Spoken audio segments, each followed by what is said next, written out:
প্রধানমন্ত্রী শেখ হাসিনা স্পষ্টতই আপনাকে অপছন্দ করেন অনেক কিছুর জন্য। এর কারণ কি বলে আপনি মনে করেন? আপনাকে কি তিনি তার প্রতিদ্বন্দ্বী মনে করেন? নাকি সত্যিই তার কাছে এমন কোনো তথ্য রয়েছে যে আপনার বিশাল কোনো রাজনৈতিক অভিলাষ রয়েছে? প্রিয় দর্শক শ্রোতা, এই ভিডিওতে আপনারা জানতে পারবেন যে ডক্টর ইউনূস কে এবং শেখ হাসিনা ডক্টর ইউনূসকে কেন অপছন্দ করতেন এবং তার নামে কেন মামলা হয়েছিল এবং বৈষম্য বিরোধী ছাত্ররা তাকে কেন সমর্থন করলো, কি তার অবদান আছে বাংলাদেশে। Thank you so much sir. আমি সরাসরি প্রশ্নে চলে আসি যে প্রফেসর ইউনূস আপনি সাধারণত সাক্ষাৎকার দিতে চান না। অনেকে বলে থাকেন দেশি গণমাধ্যমে কথা বলতে আপনি স্বাচ্ছন্দ্য বোধ করেন না। এর কারণ হিসাবে কেউ কেউ বলেন আপনি প্রশ্নের মুখোমুখি হতে হয়তো পছন্দ করেন না। আবার কেউ কেউ বলেন কিছু না বলেও আপনি যে দুর্যোগের মধ্যে আছেন, বললে না জানি কি হতো। আপনার মন্তব্য একটু শুনতে চাই প্রফেসর ইউনূস। না, তুমি তো সবটা বলেই ফেলেছো সমস্যাগুলো কি।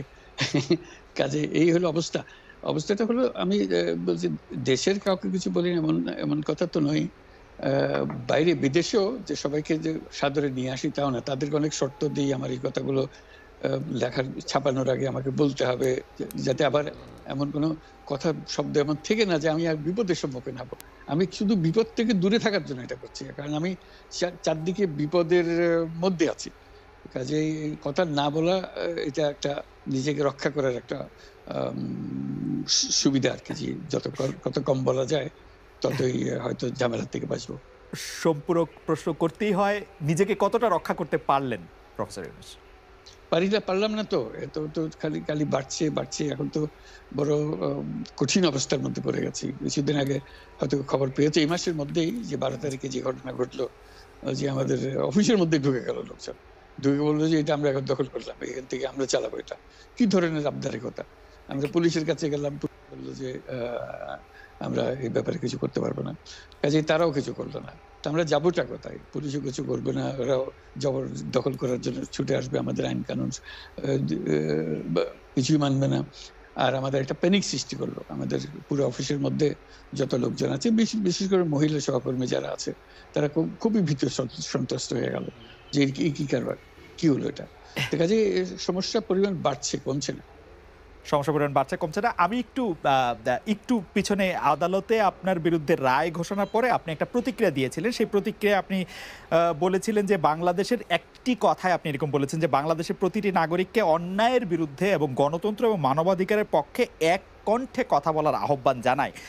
অনেকে এইটাকে দেখছেন হচ্ছে এরকম করে যে আপনি গণতন্ত্রের পক্ষে লড়াইয়ে সামিল হতে বলছেন।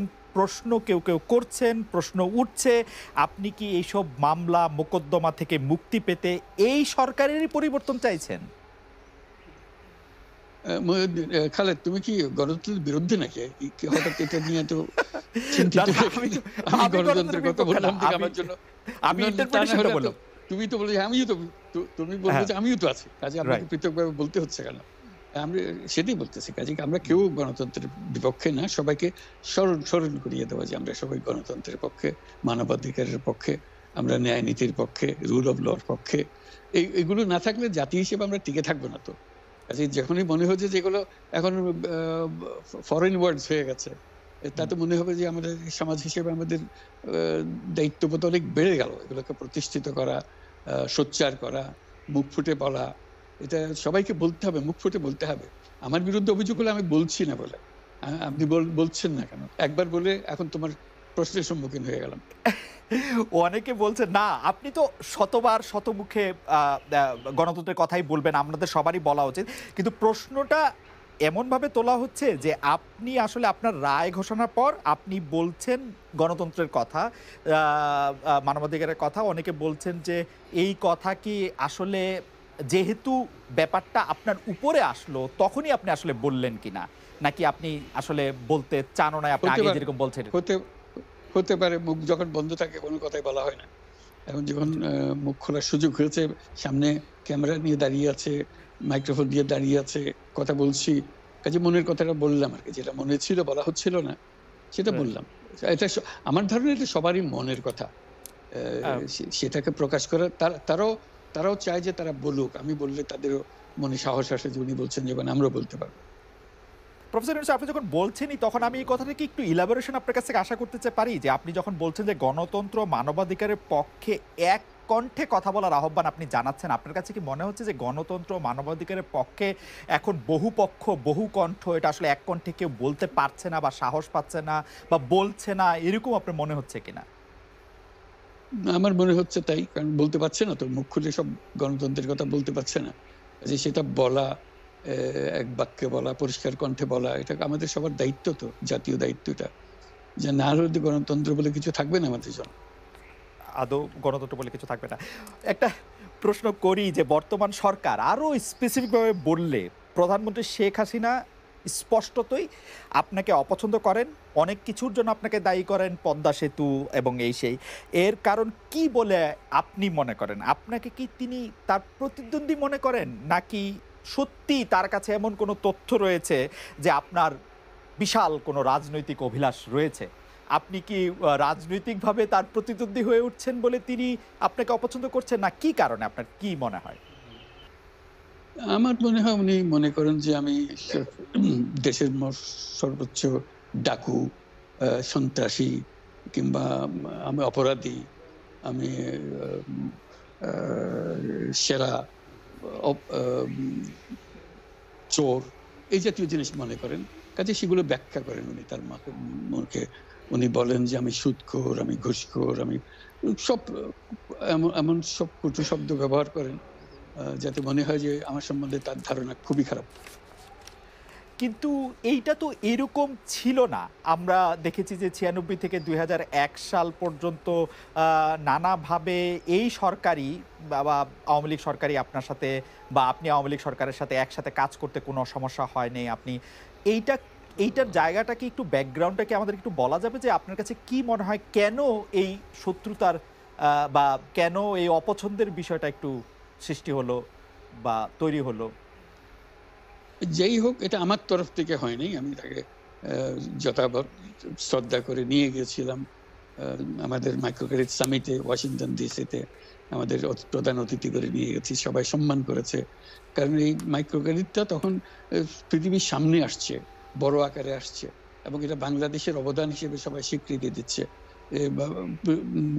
ওয়াশিংটনে দুনিয়ার সেরা যারা সবাই উপস্থিত ছিলেন, তার মধ্যে আমরা ওনাকে নিয়ে গেছিলাম এই জন্য যে বাংলাদেশের পক্ষ থেকে এই গৌরবটা যেন তিনি আমাদের পক্ষ হয়ে গ্রহণ করেন। উনিও রাজি হয়েছেন, উনিও গেছেন, করেছেন। কাজে এটা স্বাভাবিকভাবে এই সম্পর্ক থেকে যাওয়ার কথা ছিল, কিন্তু কি কারণে এটা ঘাটতি হতে আরম্ভ করলো বুঝতে পারলাম না।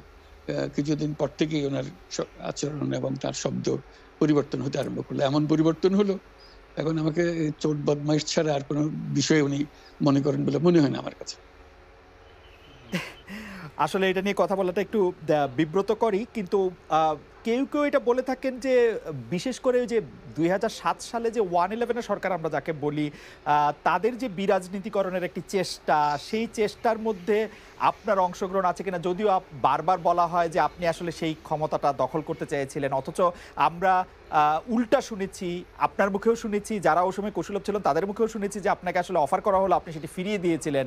কিন্তু কেউ কেউ আবার বলে থাকেন আপনি একটা লম্বা সময়ের জন্য চেয়েছিলেন। এইটি কি একটা কোনো কারণ হতে পারে? এই ব্যাপারটি কি আমাদের দর্শকদের জন্য মানে বা ইয়েদের জন্য একটু আপনি পরিষ্কার করবেন, যে আপনি আসলে রাষ্ট্রের সর্বোচ্চ ক্ষমতায় বা রাজনীতির জায়গায়, দেশ পরিচালনায়, সেগুলিতে আপনি আসলে আসতে চেয়েছিলেন কিনা, চান কিনা, বা ওই জায়গা থেকে?